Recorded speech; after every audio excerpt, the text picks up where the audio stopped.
خب بریم برای نوشتن یک روتراشی ساده با پخ. یعنی چی؟ یعنی هر قطری رو که میزنیم بالا سرش یه پخی داشته باشه. خب طبق معمولی ابزار روتراش ببندیم به دستگاهمون. بعد رفرنس کردن ماشین اپریشن،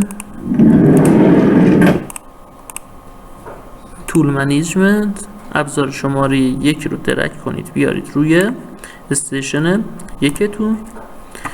خب بریم حالت دو بعدی.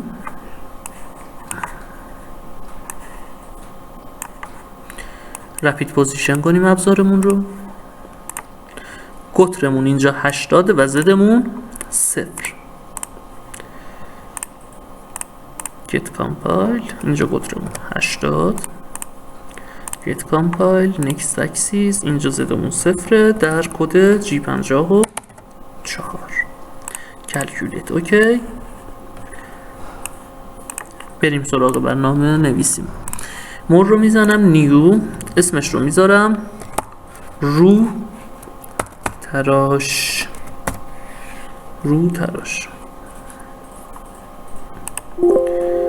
خب سایکل LCO2 does not exist. من یه برنامه قبلا به این صورت داشتم رو تراش. یه اسم دیگه ای انتخاب میکنم، RT اسم میذارم اسمش رو. اوکی. کدهای اولیه G54 G95 G97 T01 S1000 M03 M08 روشن کردن آب صابون. G20 نزدیک میشیم به قطعه کار، 2 میل از هر طرف بهش فاصله میدیم. X82 و Z 2. میریم سراغ سایکل 95 خودمون. اسم زیر برنامه‌مون رو میذاریم L34. تایپمون چنده؟ 9. فاینال ماشینینگتون رو 2 دهم بذارید. این فدبتون 1 یا این فدب رو 2 بذاریم که سریعتر تموم بشه. این فدنگلتون 0. اینم همینطور برابره با R108 بذارید 2. فید ریت فور رافینگ 2 دهم. فید ریت فور فینیش کاتینگ 15 سال. اوکی. M09 آب صابون رو خاموش میکنه. M05 اسپیندل رو خاموش میکنه. MSC پایان برنامه با برگشت به اول برنامه. خب اوکی، اینو کلوزش بکنیم. بعد یک LCO3 گذاشته بودم، LCO4 گذاشتم نه؟ آره LCO4 بود. نیو میزنم LCO4 .SPF من زیر برنامه من رو مشخص میکرد. خب حالا توجه داشته باشید، می نویسم G01 X 15 Z G01 Z منهای به عنوان مثال 10 G01 X. ببین الان بخوام روی این پله یک پخی داشته باشم با زاویه 45 درجه اینطور می نویسم X20 CHF مساویست با 2. گرفتین شد؟ آفرین، چنفر 2. اوکی.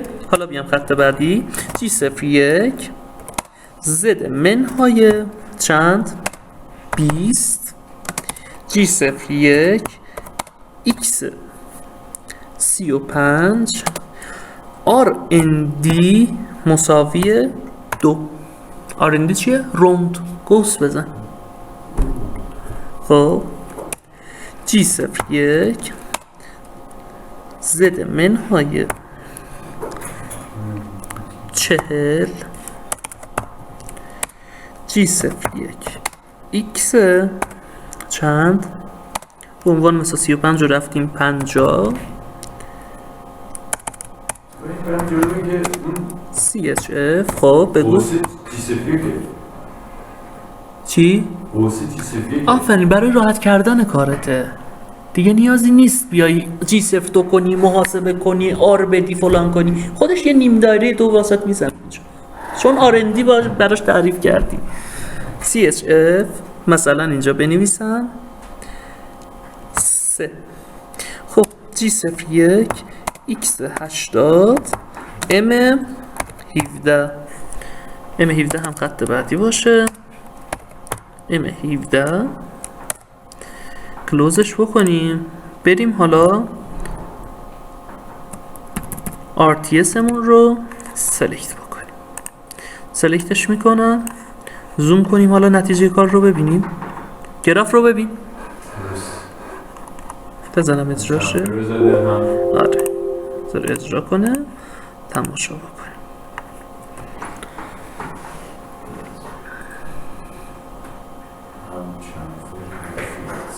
چقدر کارمون راحت شد؟ هی می اومدیم حساب میکردیم 2 میل از اینجا 1 میل از اونجا. و تو سرکت یه همون اول جی سی پی گذاری تمام بود. فقط ایکس زدم. ببین اشتباه نگیر با قوس ناقص. اینا برای قوس‌های کوچیکن که به عنوان پخ و پلیسه‌گیری فقط استفاده میشه. نمیتونی بیای مثلا قوس‌های بلند و قوس‌های ناقص رو بزنی که اونایی که ربع دایره کامل نیستن رو با این بزنی. ببین حرکت آخر رو انداز. اونجا پخش، اینجا قوسش و تمام. اینم از این نکته کاربردی ما. آره خب حالا ببینیم از کجا اینو باید. من همیشه این مشکل رو دارم با این نرم افزار. نمیدونم الان داشت رکورد میشد. گت ریدی زد دیگه، نزد؟ آره گت ریدی زد. اینجاست.